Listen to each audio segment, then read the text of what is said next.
brought to you by the EveryDollar app. Start budgeting for free today. Logan's in Lexington, Kentucky. Hi, Logan. How are you?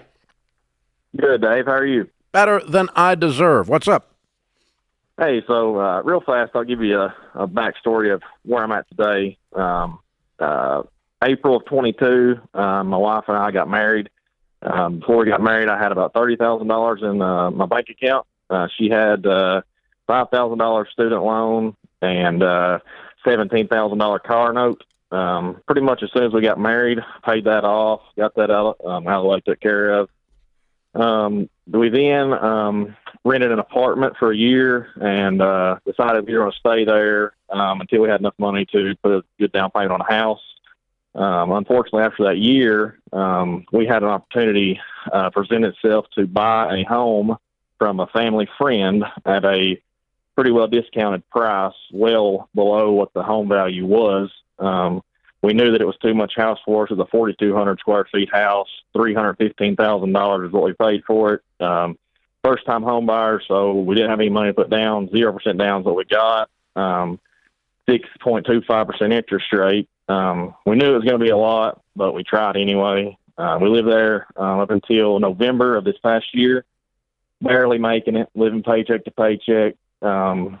Struggling. Our marriage was struggling. We just decided we can't do this anymore if we want this to work, and we do. So we ended up putting the house up for sale.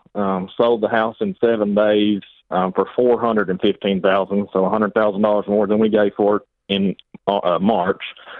After realtor fees, et cetera, we walked away with $77,000. Within the time that we lived in the home, we accumulated $10,000 worth of credit card debt, updating the home. It was built in 2002, so it was very outdated. And to try to get that home value up even more to sell it, we put $10,000 on a credit card. The furniture for us, and then fencing and new flooring, et cetera.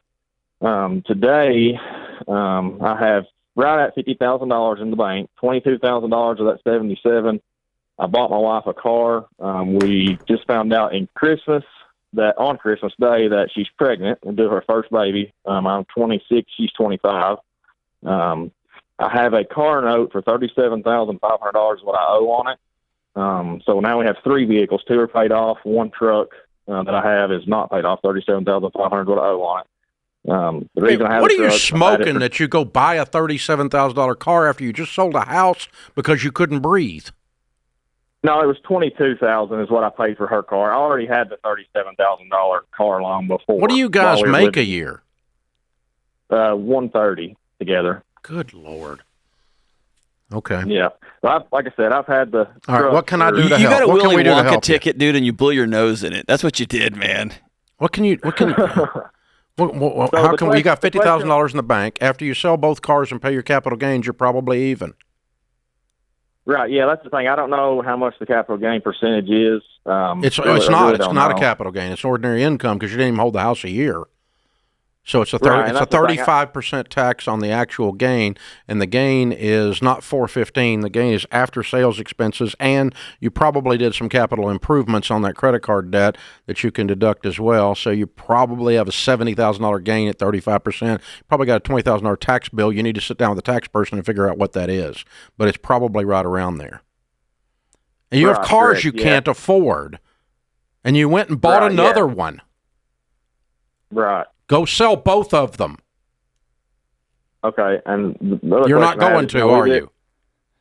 No, I will. I'm thinking. What I'm thinking is, we live an hour from work, both of us. Well, we live rent free now on her grandparents' estate. Unfortunately, they passed away. They had a house here they didn't want to sell, so we're living here rent free. So what? Does that mean you have to be stupid with cars? No, it doesn't. Rent free doesn't describe stupid cars. Right. So we're just trying to decide: should I sell my truck? Yes. And, yes. Okay. And you should sell the car you just bought her. Okay. Y'all are broke people, man. Yeah. You're broke. You make $130,000 a year, and you've made a series of bad financial decisions that have caused you to be broke. The best way to do it is go back to the last time you were standing on solid ground, which is when you had a couple of junky cars that were paid for. And $100,000 cash in the bank. Yeah, that was a while back. But let's get rid of both of these. Get the best car you can get for cash. And figure out what your capital gains are. So the $22,000 car you bought her, did you use the $50,000 cash to do that, or did you go get a loan on that? No. We had $77,000 in the bank. Oh, so now you got $50 after buying that car. So that car is paid for. Yeah, we have 2 cars that are paid for, and one truck. My truck is not. Okay. So both of our cars are paid for. Oh, good. Then just get rid of the truck. Get rid of the truck and pay the capital gains.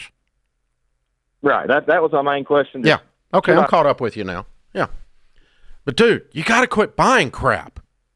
You don't go buy a $22,000 car when you walk out of this disaster you just came from. It literally, I mean, it's the exact conversation you just had about breaking the cycle. We can't breathe. We got to sell this house. We sold the house. Hey, we got some money. Let's go buy a car. Let's buy a car.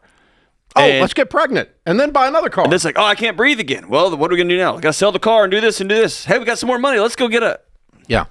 It's like, thank God it's Friday. Oh, God, it's Monday. Or we're in this rent-free house. Well, it's got to have new floors and a new roof and a new this. Let's put it on the credit card. We'll just pay it off later. We don't even have a house payment. I think you could be debt-free if you sell the truck and pay your capital gains and pay off the credit card and chop them up. And then you're going to have to make a decision to never do the stupid crap you've been doing for the past 3 years. You have to do. I mean, when I went broke, Logan, I was your age. And I had to sit down and do an autopsy, a CSI on Dave. And I looked at all the stupid butt stuff Dave was doing and had to go, if you want to live like this, you can keep doing the stupid butt stuff. Or I can stop doing the stupid butt stuff and have a better life. And that's why I'm yelling at you, because I love you. I want you to win, dude. Create your free every dollar budget today, the simplest way to budget for your life.